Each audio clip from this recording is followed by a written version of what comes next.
યાવત ચંદ્ર દિવાકરો.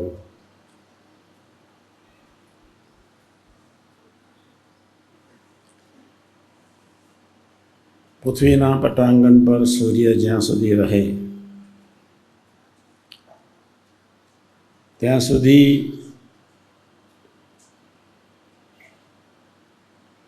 ભગવાનનું એ દિવ્ય સ્વરૂપ, શક્તિ, સમૃદ્ધિ, ઐશ્વર્ય એવા સંત કી અખંડિત રહે એવા એ કરુણાનિધિ ભગવાન સ્વામિનારાયણે સંકલ્પ કરીને પૃથ્વી પર પધાર્યા.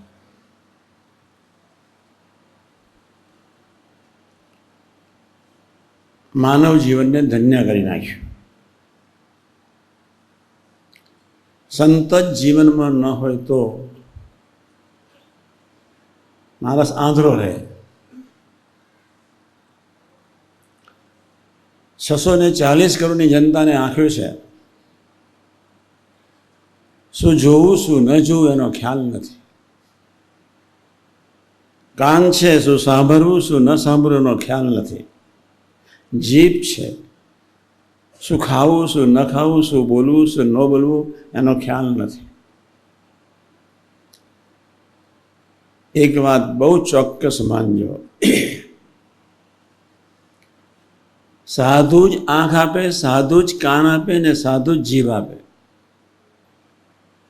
કરુણાનિધિએ કેવો અદ્ભુત સંકલ્પ કર્યો, યાવત ચંદ્ર દિવાકરો. કેવો અદ્ભુત આ દિવસ.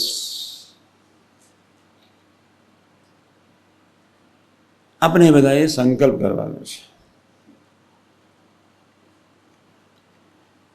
એવી આંખ, કાન અને જીભ જોઈએ છે.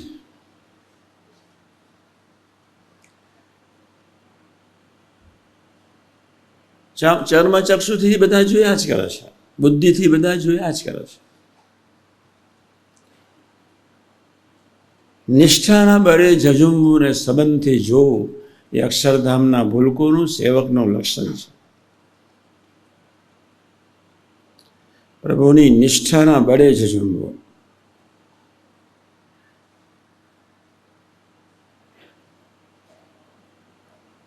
એમના આશીર્વાદમાં વિશ્વાસ રાખીને ઝઝુમવો.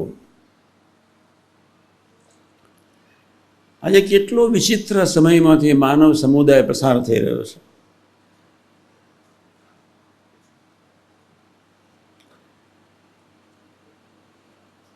સામાન્ય એક બૂમ આવે કે આવું થઈ રહ્યું છે, માણસ ભયભીત થઈ રહ્યો છે.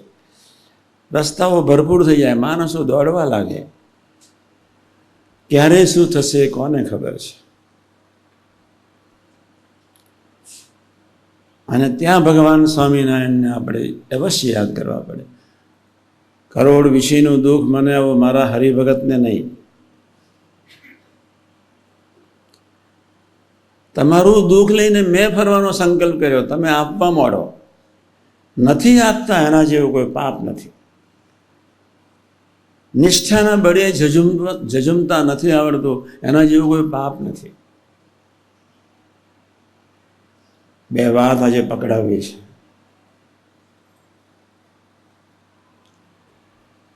ભયભીત સમાજ છે, કળિયુગી સમાજ છે, બેકારીનો સમાજ છે, બીમારીનો સમાજ છે. કેટલા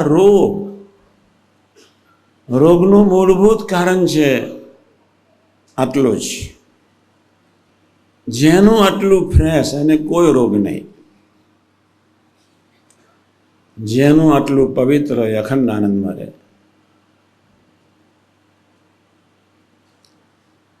આપણા બધાની જવાબદારી ખૂબ મોટી છે. જ્યારે કોઈ પ્રાગટ્ય દિન ઉજવીએ, ભગવાન સ્વામિનારાયણનો, ગુણાતાન સ્વામીજીનો, શાસ્ત્રીજી મહારાજનો, યોગીજી મહારાજનો, ભગતજી મહારાજનો, જાગા સ્વામીજીનો, આપણે બે સંકલ્પ કરવાના હોય છે. એક સંબંધ વધારવાનો. સંબંધ ક્યાંથી? સ્વામિનારાયણ ક્યાંથી? સંબંધ. બીજું એના ગમતા વર્તવાનું. રામનવમીના મંગલકારી શુભ દિવસે ભગવાન સ્વામિનારાયણ જે દાખલો કર્યો છે, ધરતીના પટાંગણ પર એક વ્યક્તિ પૃથ્વી પર એવી આવી તપસ્યાની મૂર્તિ સમાન 11 વર્ષની ઉંમરે જ્યારે અયોધ્યા છપૈયાની ધરતીને જ્યારે છોડે છે ત્યારે કોન્સ્ટન્ટ એન્ડ કન્ટિન્યુઅસ 7 વર્ષ સુધી કાંઈ જળ સમાન કંઈ વસ્તુ નહીં લીધેલી, જળ બી નહીં, ખાલી ઓક્સિજન, મીઠો શુદ્ધ ઓક્સિજનનો હિમાલયની ગોદનો એ પવન. એ તપશ્ચર્યા આપના માટે કરી. કેવા એક કરુણાનિધિ પુરુષ છે. દીકરા માટે બાપ આટલી તપશ્ચર્યા બેઠે. મુક્તાનંદ સ્વામીએ ભગવાન સ્વામિનારાયણને પ્રશ્ન પૂછ્યો કે તમારે આટલી તપશ્ચર્યા હે પ્રભુ કરવાની શી જરૂર હતી? ત્યારે ભગવાન સ્વામિનારાયણ મુક્તાનંદ સ્વામીજીને કહે છે કે મારા ભક્તો એમનામાં રહેલા ધર્મ, જ્ઞાન, વૈરાગ, ભક્તિ, મહિમા એનો ઉત્તરોત્તર વિકાસ થાય એ માટે મેં આખરી કઠિન તપશ્ચર્યા કરીને મેં જે તપશ્ચર્યા કરી છે એનું ફળ બધું ભક્તોને મળવાનું છે. કેવા કરુણા નિધિ! આપણને આવડતું નથી, બસ એક જ નિયમ લઈને જવાનો છે. પુરુષોત્તમ નારાયણ અને ગુણાતીત પુરુષોએ કરેલો જે દાખલો,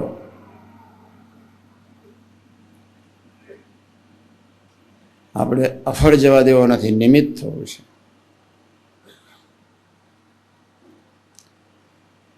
ક્યાંથી આવા માવતર મળે? દીકરા દીકરીઓને માટે તપસ્યા કરે. ક્યાંથી આવા માવતર મળે જે દીકરા દીકરીઓ માટે વરદાનો આપે? ક્યાંથી આવા માવતર મળે જેને સંત પ્રણાલિકા જીવંત રાખી? ક્યાંથી આવા માવતર મળે મફતમાં મોજ આપવાનો સંકલ્પ કર્યો? ક્યાંથી આવા માવતર મળે સમગ્રમાં દાસ ભાવે ખોવાઈ ગયા? ક્યાંથી આવા માવતર મળે તમારી પાસે કિંચિત કોઈ અપેક્ષા ના રાખે? ક્યાંથી આવા માવતર મળે હાથ એક થોડોક નખ જેટલા ઊંચા થાવ તો હાથ પકડી લે એવા કરુણાનિધિ ગુણાતીત પુરુષો ક્યાંથી? એક વિચારજો.